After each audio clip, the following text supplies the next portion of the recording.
자, 질문 있는 사람 일단 없어요? 바로 우리 테스트 들어간다 그냥? 누가 안 왔는데 분명히. 잠깐만 안 온 사람들이 있으니까 조금 기다려봐. 자, 우리 오늘부터 유전 진도 나갈 거야. 유전 어디야? 136페이지. 한번 해보세요. 136.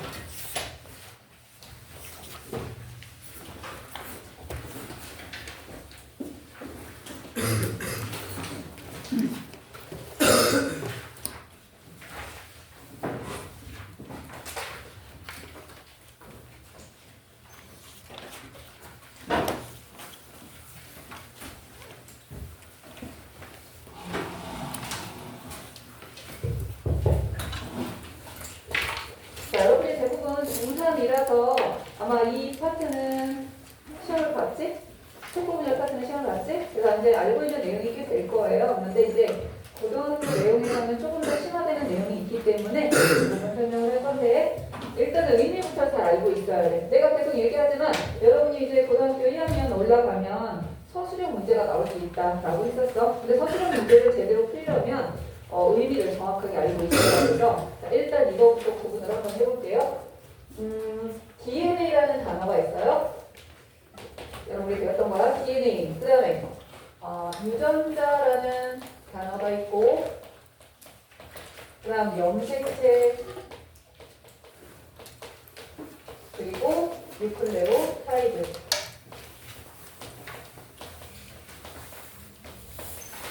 자, 우리 이거 이미 배웠던 내용이기도 해요, 사실은. 그래서 자, 지금 DNA, 유전자, 염색체, 뉴클레오타이드라는 거의 뜻을 사실은 정확하게 알고 있어야 되거든. 일단 이거를 가장 큰 범위에서 작은 범위 순으로 나열해 볼 거야. 자, 여러분이 이걸 딱 보자마자 칠판을 보고 얘네들이 가지고 있는 의미를 잠깐 떠올린 다음에 가장 큰 범위에서 작은 범위 순으로 한번 나열해 봅니다. 써보세요, 그 위에다가. 맨 위에다가 한번 써봐.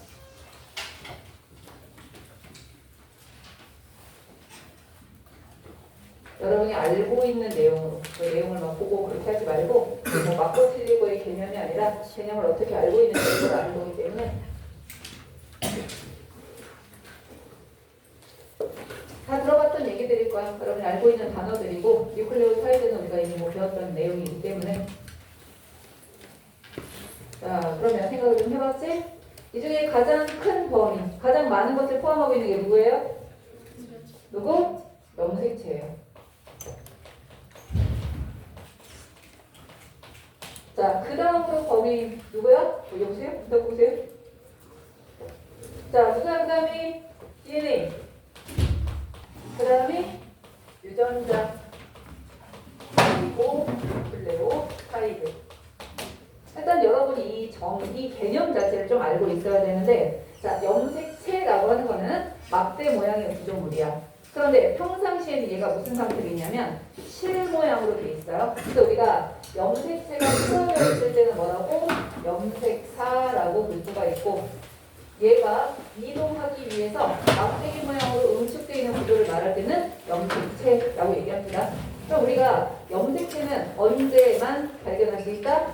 세포 분열할 때만 발견할 수 있다. 그래서 세포 분열할 때 그 분열을 멈추게 한 다음에 염색체 사진을 찍어보면 예를 들어서 이렇게 생긴 모습이 보인다고 하자.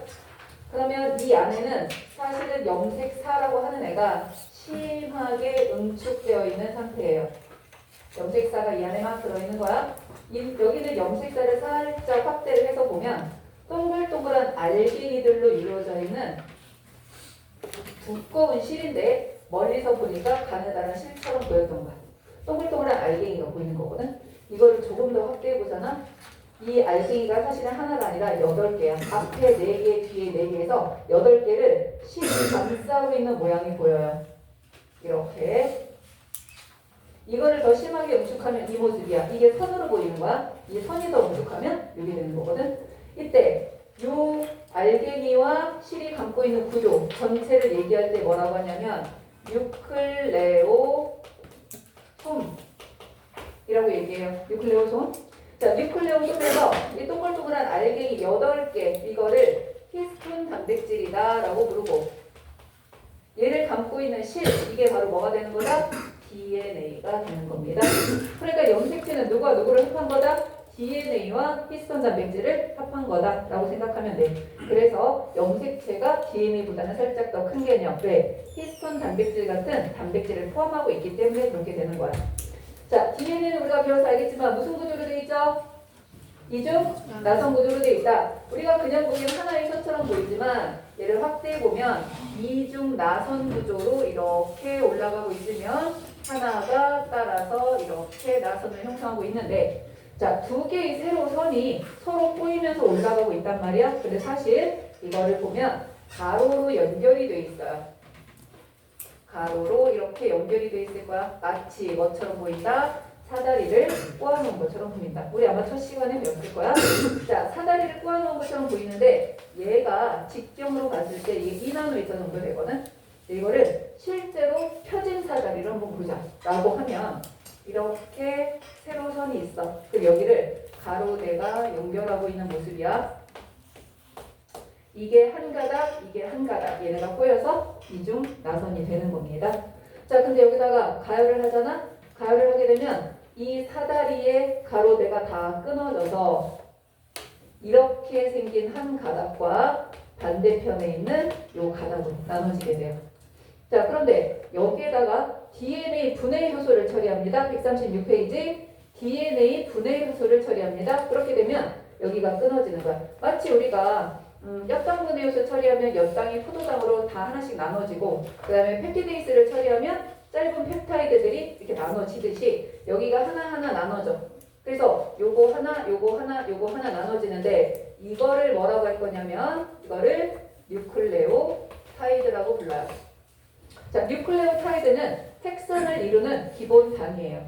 단백질을 이루는 기본 단위는 아미노산이고 다당류를 이루는, 녹말을 이루는 기본 단위는 포도당인 것처럼 핵산, DNA나 RNA를 이루는 기본 단위가 뉴클레오타이드인데, 여러분 배워서 알겠지만 뉴클레오타이드는 이렇게 생겼어요. 자, 이 가운데 있는 오각형이 오탄당, 탄소를 5개 가지고 있는 오탄당일 거야. 옆에 있는 P는 뭐를 말하는 거야? 인산을 말하는 거야. 옆에 있는 애가 약한 염기성을 띈다 라고 해서 뭐라고 했냐면 염기라고 불렀어. 자, 이렇게 뉴클레오타이드는 인산 플러스 당 플러스 염기로 되어 있습니다. 자, 근데 DNA를 구성하는 인산은 그냥 무조건 인산이야. DNA를 구성하는 당은 무조건 누구냐면 DNA잖아. 디옥시리보스예요. 지금 여러분이 배우고 있는 내용은 통합과학에서 나올 거고, 그 다음에 고등학교 2학년 2학기 되면 생화학 물질대사라는 단원에서 다시 나오게 될 거거든. 어쨌든 디옥시리보스야. 그럼 무슨 얘기냐? 인산도 똑같고 당도 똑같아. 그렇다면 DNA를 이루는 뉴클레오타이드를 다양하게 해주는 거는 염기의 종류가 뭐냐에 따라 다양해지는 거야. 근데 염기의 종류가 4개가 있어서 A, T, G, C. ATGC라는 아데닌, 티민, 구아닌, 사이토신 이렇게 4개의 염기로 돼 있어. 그러면 얘를 연결해서 봤을 때 누구는 요 자리에 똑같은 DNA인데 누구는 요 자리에 A, C, C, G, A, T, C, G, A, A, C 이렇게 있는 거야. 근데 똑같은 DNA인데 또 다른 사람의 자리를 봤더니 그 사람은 T, C, A, G, A, T, T, 뭐 A, C, G 이런 식으로 돼 있는 거야. 사람마다 염기의 배열 순서가 달라요. 그럼 염기의 배열 순서가 다른 게 뭘 말하냐면 이렇게 뉴클레오타이드 수십 개, 수백 개가 모여서 뭔가 일 하나를 해서 둥근 콩을 만드는 거야. 그 밑에 있는 뉴클레오타이드 수십 개, 수백 개가 모여서 보라색 꽃을 만드는 거고. 그럼 무슨 얘기냐? 뉴클레오타이드 수십 개, 수백 개가 모여서 일 하나를 하고 있을 때 그걸 뭐라고 한다? 유전자라고 불러요. 뉴클레오타이드가 수십 개, 수백 개 모이면 어떤 단백질을 하나 만들 수 있거든? 그걸 뭐라고 한다? 유전자라고 하는 거야. 그러니까 뉴클레오타이드가 수백 개 모여야 유전자 하나가 되는 거고, DNA가 이렇게 있으면 여기는 모양 유전자, 여기는 키 유전자, 여기는 혈액형 유전자, 여기는 미맥 유전자. 유전자가 하나의 DNA도 여러 개가 놓여 있어. 그러니까 누가 더 큰 개념이야? DNA가 더 큰 개념이라고 볼 수 있어요. 사람으로 치자면 뉴클레오타이드는 사람의 경우 세포 하나 속에 약 30억 쌍이 들어있어요. 세포 하나 속에 30억 쌍이 들어있는데 모든 세포에 똑같은 뉴클레오타이드가 30억 쌍씩 들어있는 거야. 자, 그러면 유전자는 2만여 개가 들어있다라고 해요. 2만여 개가 들어있는 DNA가 몇 개가 있느냐? 46분자가 있어. 자, DNA가 46분자가 있는데 이 길다란 DNA를 여러분 핵에다가 넣어야 되는데, 자, DNA 길이를 다 합하면 얼마나 그랬어? 여러분 세포 하나 속에 들어있는 DNA를 길이를 다 넣으면 2m가 나와. 2m가 나오는 DNA를 10마이크로미터밖에 안 되는 핵에다 집어넣어야 돼. 그러려면 그냥은 안 되니까 얘를 막 이렇게 돌돌돌 말아서 집어넣어야 되거든. 근데 DNA는 디옥시리보뉴클레익 애시드. 자, 애시드는 산이야, 염기야? 산이지. 산은 수소를 내놓는 거야, 가져가는 거야?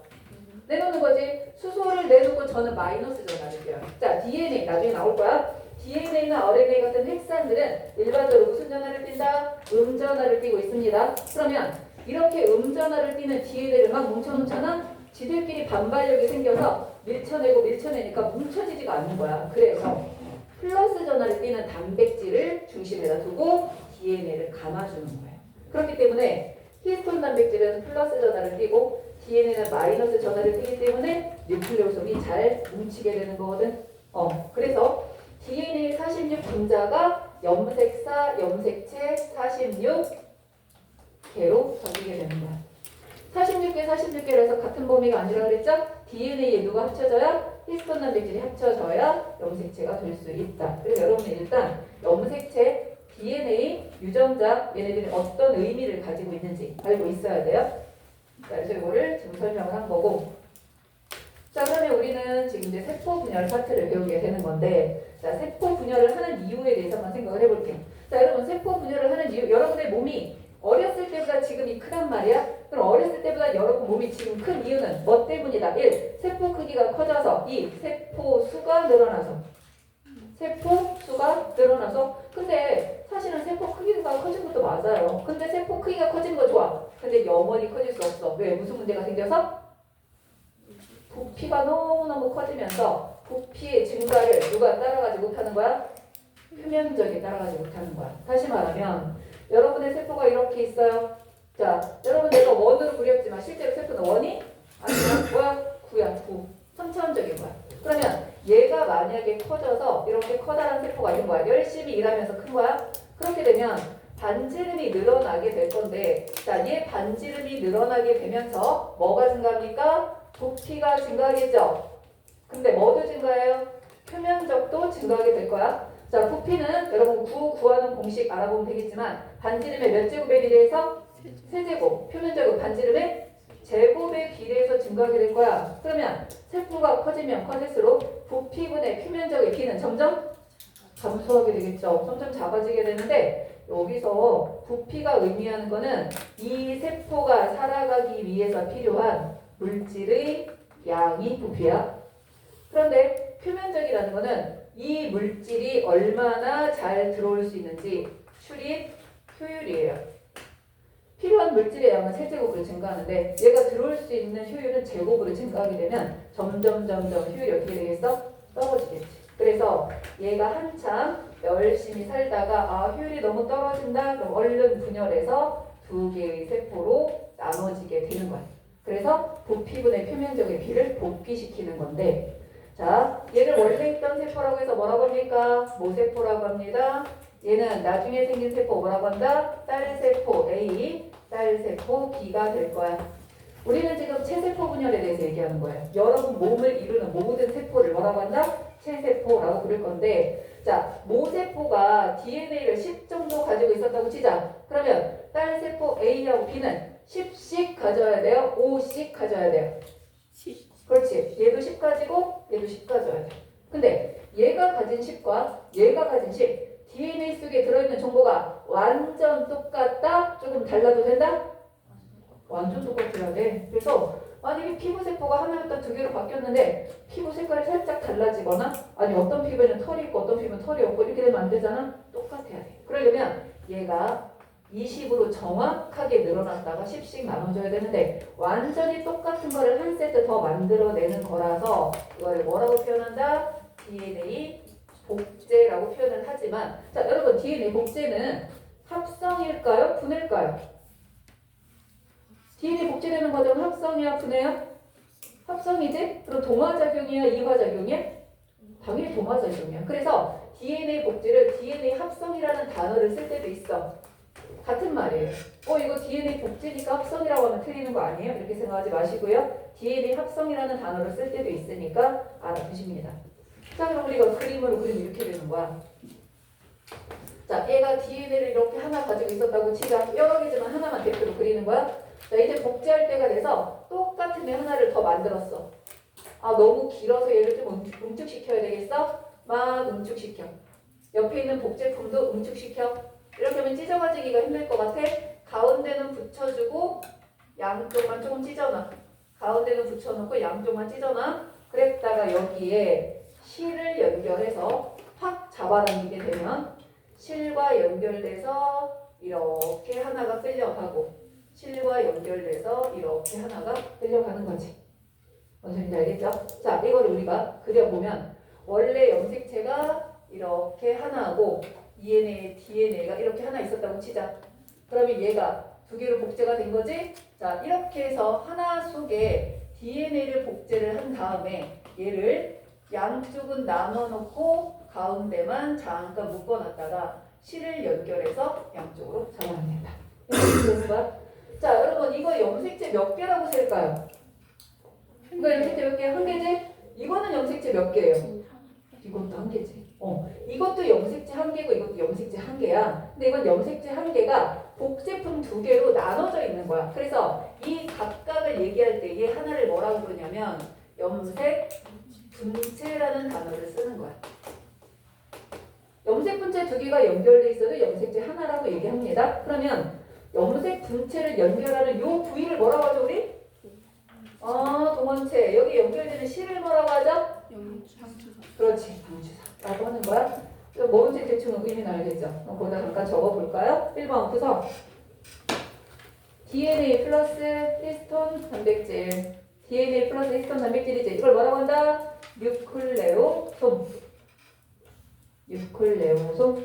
뉴클레오솜이 길게 연결되면 염색사가 됩니다. 얘가 세포 분열기에 굵고 짧은 모양으로 응축이 되면 뭐가 된다? 염색체가 된다. 그래서 염색체는 분열기에, 염색사는 분열하지 않을 때. 여러분 분열하지 않을 때를 무슨 기라고 하죠? 그렇지. 간기에는 염색사가 관찰되고 분열기에는 염색체가 관찰되는 거야. 여기에 단어 하나 추가되는데요. 유전체라는 얘기가 나와. 유전체. 자, 유전체는 DNA랑 염색체처럼 구조적인 특성이 아니라 약간 상징적인 특성이야. 유전체라는 건 뭐냐면 한 개체가 지닌 현우야 듣고 있어? 한 개체가 지닌 유전 정보 전체. 그러니까 유전 정보 자체를 얘기하는 거야. 자, 유전체에 써 있죠? 하나의 개체가 지니고 있는 모든 유전 정보를 유전체라고 한다. 자, 유전체는 어디에 존재하고 있을까요? 당연히 DNA 속에 존재하고 있는 거야. 이해됐죠? 이거를 그릴 거면 그 옆에 빈 페이지가 있을 거예요. 거기다가 정리하시면 돼요. 자, 그러면 들어가서 염색체가 복제되어 세로로 갈라져 있는 한 쌍이 각각 뭐라고 한다고 그랬지? 염색 분체라고 한다고 했어요. 염색 분체가 나눠져 있는 이 그림이 보이는 시기는 세포 분열 전기와 중기에 관찰되는 거야. 전기와 중기까지는 염색 분체가 붙어 있어. 그런데 후기가 되면 양쪽으로 끌려가서 찢어지거든. 그래서 전기와 중기에 발견할 수 있다. 이때 염색체의 잘록한 부위로 세포 분열 과정에서 염색체가 분리될 수 있도록 방추사가 연결되는 장소가 어디라고 그랬죠? 그렇지, 동원체라고 했습니다. 여러분 동원체는 무조건 가운데 있는 게 아니라서 어떤 염색체는 가운데 있을 수도 있어. 어떤 염색체는 위쪽에 있을 수도 있어요. 어떤 염색체는 길이가 좀 짧을 수도 있고 어떤 염색체는 동원체가 그냥 맨 위에 이렇게 붙어있는 경우도 있어요. 그래서 동원체의 위치에 따라서 염색체 모양이 달라지기 때문에 우리가 나중에 얘랑 얘랑 같은 염색체인지 다른 염색체인지 구분할 때 동원체의 위치로 판단하는 경우가 있기 때문에 여러분이 살짝 헷갈리면 동원체가 가운데 있는지 한쪽으로 쏠려 있는지 그것도 그만 좀 드세요. 자, 뭔가를 구분할 수 있는 팁이 될 수 있어요. 자, 어쨌든 이거는 동원체라고 볼 수 있습니다. 자, 염색체는 우리 크게 모든 사람이 가지고 있는 염색체와 남자, 여자가 서로 다르게 가지고 있는 염색체 두 종류로 나눌 수 있는데 사람이라면 똑같이 가지고 있는 염색체 뭐야? 그렇지, 성염색체. 그런데 남자와 여자가 서로 다르게 가진 성에 관계된 유전자를 포함하고 있는 염색체는 뭐라고 한다? 성염색체라고 얘기합니다. 우리가 이제 세포 분열을 일으키는 거야. 세포 분열을 잘 하고 있는 애를 중기쯤 됐을 때 세포 분열을 중지시킵니다. 중지시키고 사진으로 찍어서 확대를 해서 가위로 오려서 쭉 나열을 할 거야. 비슷하게 생긴 애들끼리 쭉 짝을 지어서 놀 건데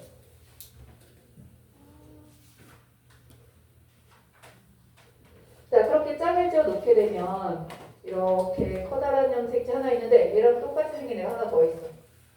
자, 또 다른 애를 찾아서 옆에다 놨더니 얘랑 똑같이 생긴 애가 하나 더 있어. 하나를 찾아놨더니 얘랑 똑같이 생긴 애가 하나 더 있어서 이렇게 짝을 지어서 번호를 붙이는 거야. 번호를 쭉 붙여서 22번까지 번호를 붙였어요.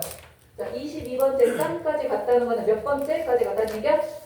44개까지 갔다는 건데 이거는 남자랑 여자랑 모두 공통으로 가지고 있는 염색체야. 근데 염색체 나머지 두 개가 세트는 세트인 것 같은데 한 사람한테서는 진짜 세트처럼 똑같이 생겼거든? 한 사람한테서는 하나는 이거랑 똑같은데 하나가 이렇게 작게 생긴 거야. 자, 그러면 이거는 성을 구분하는 염색체다. 그래서 성염색체라고 하는데 우리가 성염색체 번호를 붙입니다. 1번부터 22번까지 가장 큰 걸 1번, 가장 작은 게 22번 이런 식으로 쭉 연결이 됐던 거야. 그러면 얘네들은 요 크기가 둘이 다른 데다가 어디다 놓기가 약간 애매하니까 숫자를 놓는 게 아니라 문자로 따로 표시를 하는 거야. 근데 얘를 일단 X라고 했어. 똑같이 생겼으니까 얘도 X야. 똑같이 생겨서 얘도 X야. 얘만 달라 Y라서 44개에다가 XX를 가진 사람이 있고 44개에다가 XY를 가진 사람이 있다. 자, XX를 가진 사람은 여자, 남자? 이거 여자가 되는 거죠. 다른 동물로 치면 암컷이 될 거예요. 자, 이거는 그럼 누가 되는 거야? 남자. 다른 동물로 치면 수컷.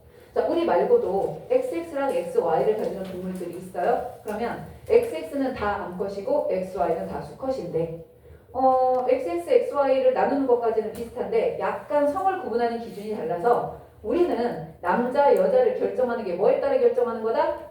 Y의 유무에 따라 결정이 되는 거야. 사람은 Y가 있으면 남자, Y가 없으면 여자.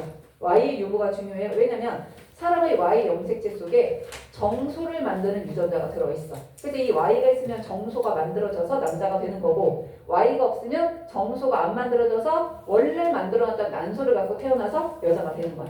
자, 근데 초파리도 암컷은 XX고 수컷은 XY거든? 근데 초파리는 암수를 결정하는 게 Y의 유무가 아니라 X의 수예요. X가 2개면 암컷이고 X가 하나면 수컷이야.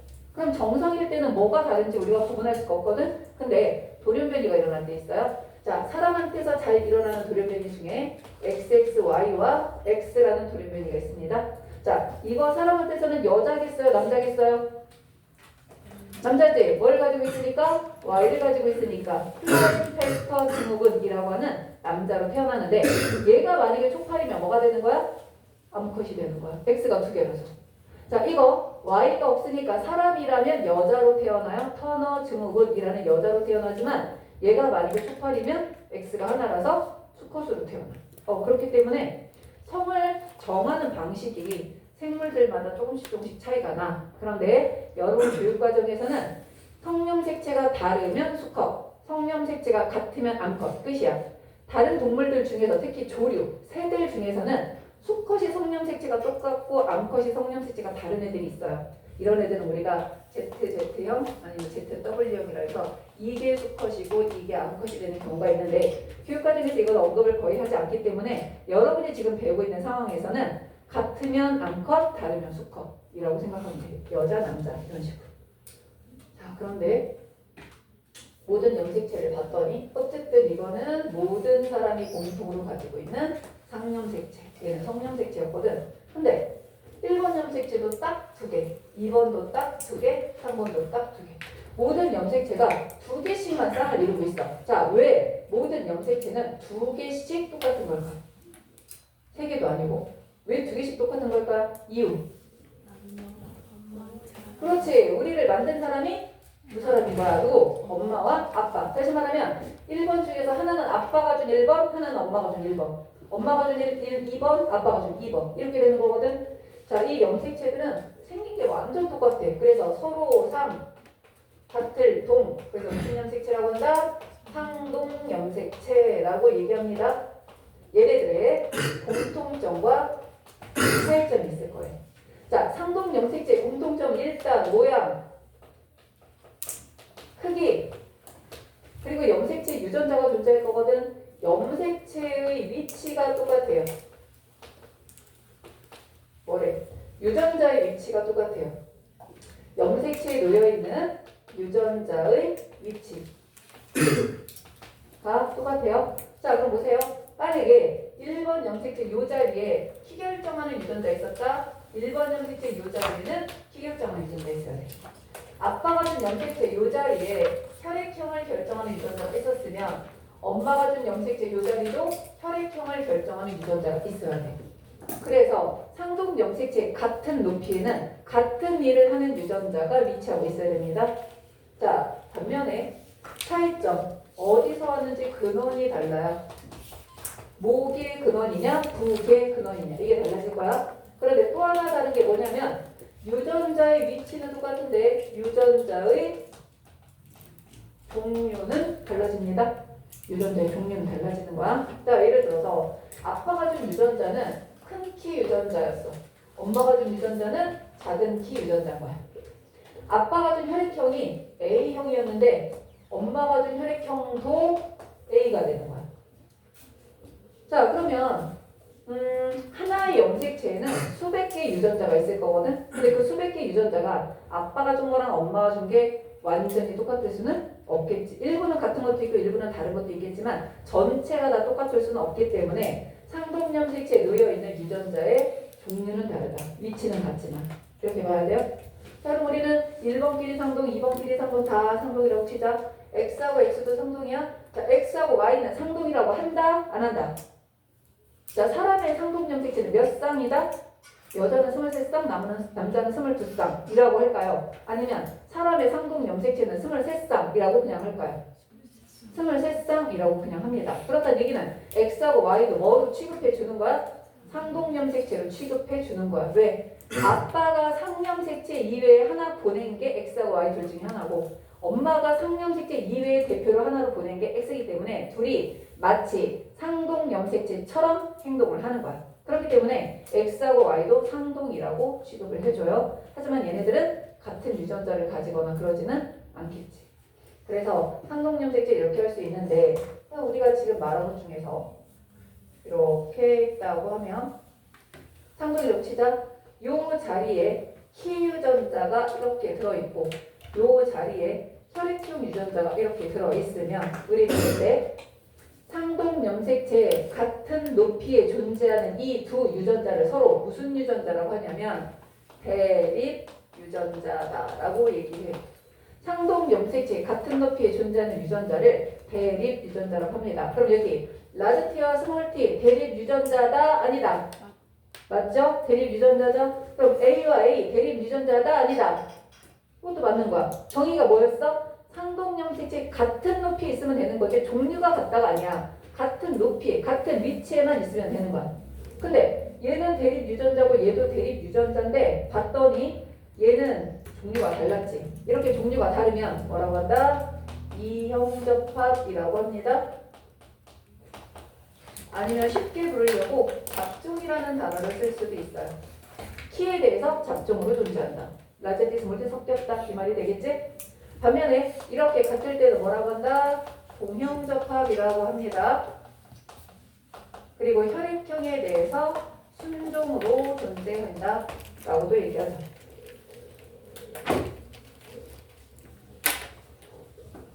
자, 자, 그럼 여러분들은 종류에다가 가, 성염색체, 가에다가 성염색체, 성염색체고 X와 Y가 있는 거죠. 종류 X와 Y. 그래서 남자나 수컷은 X, Y, 여자나 암컷은 X, X 가지게 됩니다. 자, 나는 상염색체. 암소 공통으로 지니며 생물의 형질을 결정하는 여러 가지 유전자를 가지고 있다. 남녀, 암소 공통으로 가지고 있어. 3번, 다, 상동 염색체. 체세포의 쌍으로 존재하는 모양과 크기가 같은 염색체를 말하는데 생식 과정을 통해서 부모로부터 한 개씩 물려받은 염색체이다. 공통점, 차이점 지금 설명했으니까 거기다가 필기하시고요. 페이지에 유전체 뭐라고 적어요?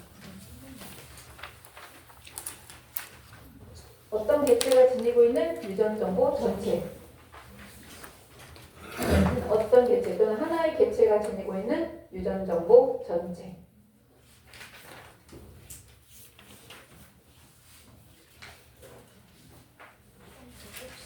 이 위에 뭐라고 쓰시나요? 표면적. 자, 공통점, 차이점 다 쓰셨죠? 넘기면 대립 유전자, 상동 염색체의 같은 위치에 존재하는 유전자. 상동 염색체의 같은 위치에 존재하는 유전자를 대립 유전자라고 불러요.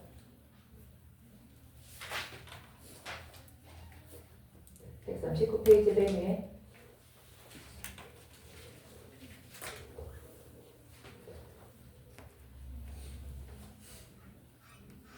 그래서 대립 유전자는 종류가 같으면 동형접합, 종류가 다르면 이형접합이야. 그럼 그림에서 봤을 때, 자, A는 동형이야, 이형이야? 동형. B는 이형. C, 이형. D는 동형. E는 이형. 이렇게 들어가는 거예요. 그 대신에 염색 분체는 완전 똑같아야 돼. 염색 분체는 복제품이라서 둘은 완전 똑같아야 돼요. 상동 염색체가 살짝 다른 거다라고 봐야 돼요. 자, 밑에 있는 문제 좀 볼까요? 자, 그림에서 위에 네모, 긴 네모 있죠? 긴 네모에서 보이는 애를 확대해서 아래에 있는 네모로 보면 그 그림이 나오는 거야. 자, 아래에 있는 그 네모 속에 들어있는 그 구조 뭐라고 할까? 그렇지. 뉴클레오솜이에요. 아래에 있는 네모에다 쓰세요. 뉴클레오솜. 자, 뉴클레오솜에서 A를 뭐라고 할까요? 이게 뭐지? 그렇지. 히스톤 단백질. A는 히스톤 단백질. 앞에 4개, 뒤에 4개, 위에 4개, 아래 4개, 8개로 되어 있어요. B가 뭐가 되는 거야? DNA가 되겠죠. 그러면 그 위에 보이는 그 그림은 간기에 볼 수 있는 그림이야? 분열기에 볼 수 있는 그림이야? 당연히 간기죠. 왜? 뉴클레오솜이 하나하나 떨어져 있잖아. 뉴클레오솜이 드문 있다는 거는 아직까지 응축하지 않았다는 얘기야. 그래서 이거는 염색사 상태고 언제 볼 수 있다? 간기에 볼 수 있는 구조인 거야. 왼쪽에 보이는 그 그림은 얘가 나중에 응축이 되면 오른쪽에 있는 염색체가 보일 거라 그거는 분열기에 볼 수 있는 그림이다 라고 생각하면 돼요.